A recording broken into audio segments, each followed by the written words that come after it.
சுத்தமாக எடுத்துட்டாங்க. ஆடு வந்து க்ளீன் பண்ணி போட்டு வச்சுருக்காங்க. ஒரு சில இடத்துல இப்போ தான் சோளம் இது அறுத்துருக்காங்கன்னு நினைக்கிறேன். தென்னை மரம்லாம் இருக்குது. நான் போகணும்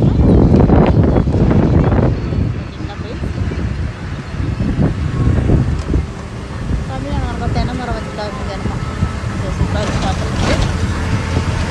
பச்சை பசேன்னு இருக்கா. கிளைமேட் சூப்பராக இருக்குது. இங்கே குடிங்க அவ்வளோ வெதர் அவ்வளோ சூப்பராக இருக்குது. டூர் போய்ட்டுலாம் நல்லா தான் இருக்கும். அப்படியே இருப்பாங்க. இருந்தாலும் ஜாலியாக இருக்குது.